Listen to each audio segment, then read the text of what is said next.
Halo semuanya, 2M di sini dan ini adalah alur cerita film The Crazies.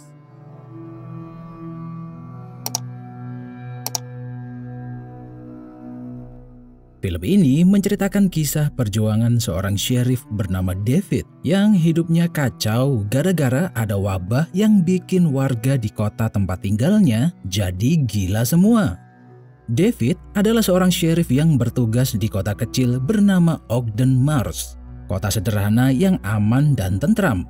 Warganya pada baik-baik satu sama lain dan mereka mayoritas adalah petani. Namun kota yang awalnya damai dan tentram itu menjadi kacau, hancur dan terbakar. Semua itu diawali dari pertandingan baseball ini. Di hari yang cerah, warga Ogden Mars berkumpul dan menyaksikan tim lokal mereka bertanding. Tiba-tiba ada seorang pria yang bernama Rory nyelonong masuk ke tengah lapangan sambil bawa senapan.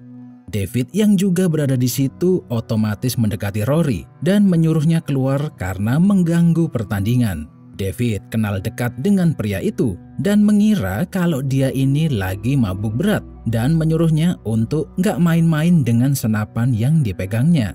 Namun pria itu bodoh amat dengan perintah Bapak Sheriff dan dengan seketika mengarahkan senapannya ke arah David. Ya mau nggak mau David harus menembak Rory,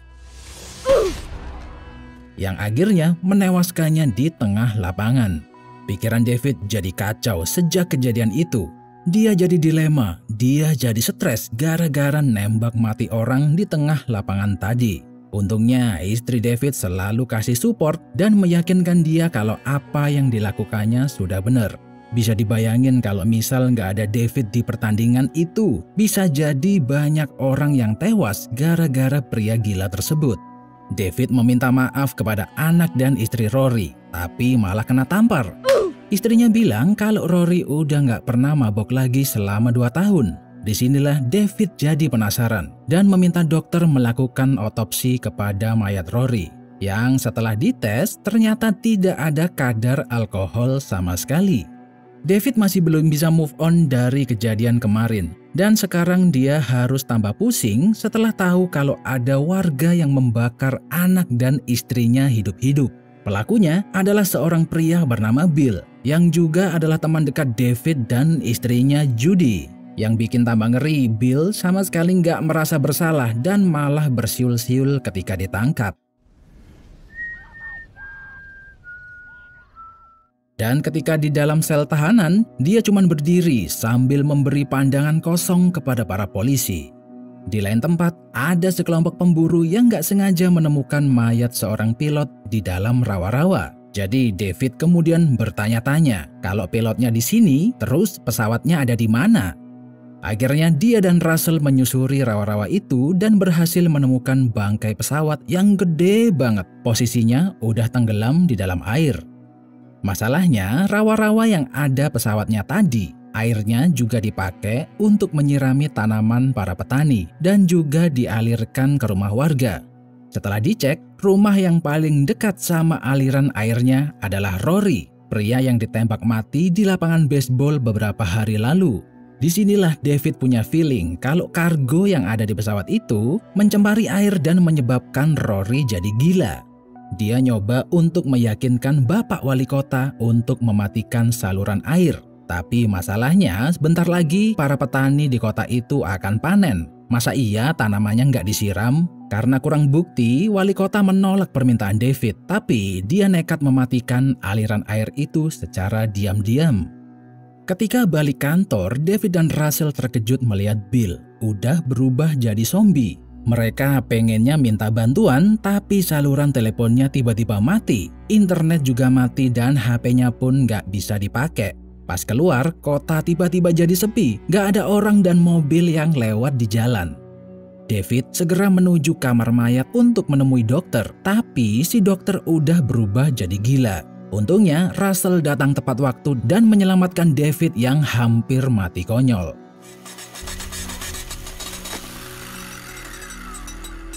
Dia buru-buru pulang ke rumah nyariin istrinya, tapi malah ditangkap sama tentara dan dimasukin ke area karantina.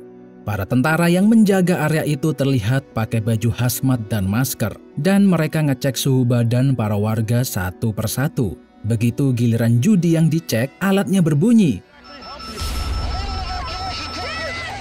Dan dia akhirnya dipisahkan dari David. Para warga yang sudah dicek dipindah ke luar kota, sedangkan yang nggak lolos dimasukin ke area yang dijaga lebih ketat lagi. Judy diikat di atas ranjang dan dikumpulkan bareng warga lainnya yang nggak lolos tes tadi.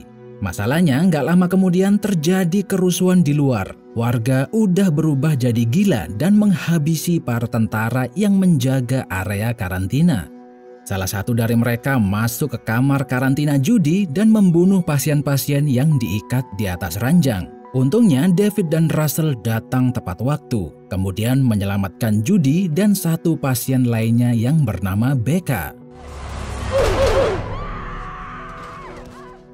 Mereka berlari sejauh mungkin dan berniat berlindung di rumah warga. Namun karena dirasa kondisi belum aman, mereka malah memilih bersembunyi di dalam gudang dulu. Dan itu adalah pilihan yang tepat, karena nggak lama kemudian pihak militer datang dan menyerbu rumah tersebut. Lebih edannya lagi, mereka langsung mengeksekusi penghuni rumah, lalu membakarnya pakai flamethrower. Salah satu tentara kemudian masuk ke gudang untuk mengecek situasi. David kemudian menghajarnya dan melepas masker tentara itu lalu menginterogasinya. Tentara itu bilang kalau dia terpaksa melakukan pembantaian ini karena perintah dari atasan. Dan yang dia tahu kalau masker harus selalu dipakai, kalau enggak dia bakal mati. David nggak tega membunuh tentara itu dan membebaskan dia. Sebagai gantinya, tentara itu nggak melaporkan persembunyian keempat orang tersebut ke tentara yang lain. Setelah berjalan semalaman, David dan Judy akhirnya sampai ke rumah. Tapi mereka malah dihadapkan dengan istri dan anak Rory yang udah jadi gila. Kedua orang gila itu pengen balas dendam atas kematian Rory dan berniat membunuh David dan Judy. Lagi-lagi mereka berdua diselamatkan oleh Mas Russell. Sekarang mereka nggak perlu jalan kaki lagi, soalnya udah nemu mobil di rumah David dan segera bergegas menuju kota berikutnya. Tapi di tengah jalan ada sebuah helikopter tempur yang mendekat. Karena takut dirudal, mereka memilih bersembunyi di dalam tempat pencucian mobil. Di dalam mereka malah ketemu orang gila yang berhasil menarik Becca keluar. Mau nggak mau, ketiga orang lainnya harus turun dari mobil dan berusaha nolongin Becca. Tapi nampaknya mereka terlambat. Kematian Becca justru menyelamatkan mereka semua karena nggak lama kemudian mobilnya ditembak pakai rudal sama helikopter tadi. Tak lama setelah jalan kaki, Russell menemukan mobil dinas miliknya. Dan di saat bersamaan ada sebuah mobil lain yang mendekat. Sebenarnya David pengen numpang di mobil itu, tapi entah kenapa jiwa psikopat Russell muncul dan dia malah menebar ranjau polisi miliknya. Akhirnya mobil tersebut berguling-guling dan setelah dilihat ternyata penumpangnya adalah anggota intelijen. Setelah diinterogasi, pria itu bilang kalau pesawat yang jatuh di rawa-rawa beberapa hari lalu sedang mengangkut senjata kimia yang dalam 48 jam bikin manusia jadi nggak waras dan kehilangan akal sehat. Namun, belum selesai pria itu bercerita, Russell tiba-tiba menembaknya sampai tewas. Di momen inilah David dan Judy baru paham kalau Mas Russell udah positif kena virus. David mencoba mengembalikan akal sehat temannya itu dengan cara ngobrol pelan-pelan dan sedikit ditonjokin biar waras. Tinggal sedikit lagi mereka nyampe di kota berikutnya, tapi malah dihadapkan sama patroli militer yang ada di tengah jalan. Disinilah David dan Russell ngobrol berdua. Russell paham betul kalau dirinya udah positif terkena virus yang nggak ada obatnya. Dia berterima kasih kepada David karena sudah menjadi temannya selama ini. Kemudian menumbalkan dirinya untuk mengalihkan perhatian militer supaya David dan Judy bisa lolos melewati patroli itu. Pengorbanan Russell tidak sia-sia. David dan Judy akhirnya bisa sampai ke kota sebelah.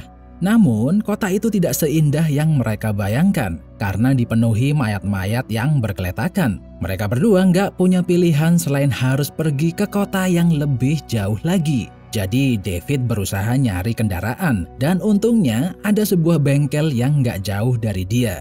Ketika masuk, David nggak sengaja mendengar ada sebuah radio di mana orang yang ngomong di radio itu lagi ngasih informasi hitungan mundur. Dari suara radio itulah David baru paham kalau pemerintah bakal mengeluarkan ultinya untuk mengatasi wabah virus yang sedang terjadi. Tanpa membuang waktu, dia dan Judy menjauh secepat mungkin dari kota itu. Di dalam perjalanan, waktu semakin sedikit, detik demi detik, hingga akhirnya hitungan mundur sampai di angka 1.